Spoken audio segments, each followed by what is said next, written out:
بسم الله الرحمن الرحیم. بھائی صاحب یو وظیفه راته خیمه لنډه وظیفه ده، ډیره بهترینه وظیفه ده. یاد یې کوي او عمل پې وکړي، انشاءالله تاسو ته به ډیره زیاته پیدا وشي.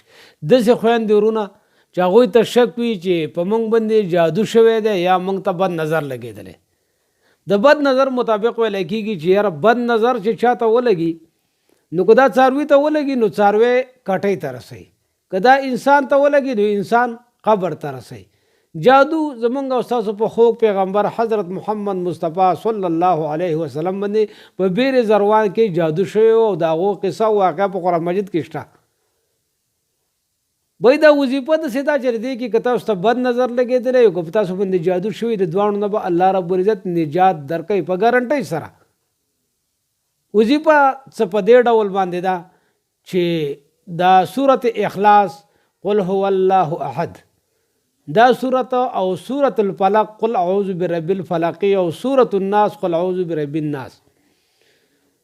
دا سورت الاخلاص درې ځله سورت الفلق قل اعوذ برب الفلق من شر ما خلقت اخره پورې، او درې ځله قل اعوذ برب الناس، درې ځله د خیلی په ورځ دا به ووایي، درې ځله سورت اخلاص، درې ځله سورت الفلق او درې ځله سورت الناس. دا به ووایي او په یوه لوټه اوبه باندې به یې چوف کوي، په لوټه اوبه باندې به 4 دم او 10 وکوي او بیا به هغه باقي چې کومې اوبه پاتې شوي هغه به وڅکوي. په دویمه ورځ باندې د اتوار په ورځ باندې به شپږ ځله ووایي او په یوه لوټه اوبو باندې بیا ورچوح کوي او باقي پاتې شوي اوبه به وڅکوي او په غزنو باندې به 4 دم او 10 وکوي. د ګل په ورځ باندې به 9 ځله ووایي او 4 دم او 10 په وکوي، بیا به باقي پاتې شوي اوبه وڅکوي.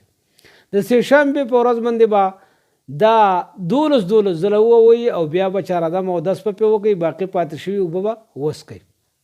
د چهارشنبې په ورځ باندې به 15 ځله ووایي، د پنجشنبې په ورځ باندې به 18 ځله ووایي او د جمعې په ورځ باندې به 21 ځله ووایي. زه تاسو ته په ګارنټۍ سره وایم چې په تاسو ته څه قسمه بد نظر لګېدلی دی یا په تاسو باندې کوړه یا منتر شوی دی، الله رب العزت به اوسه تاسو له شفا درکوي. د روژې بهترینه میاشت ده، بس د خیلي د ورځې نه سټارټ کوي، انشاءالله د جمعې د ورځې پورې ووایي، الله رب العزت به دله مکمل نجات درکړي.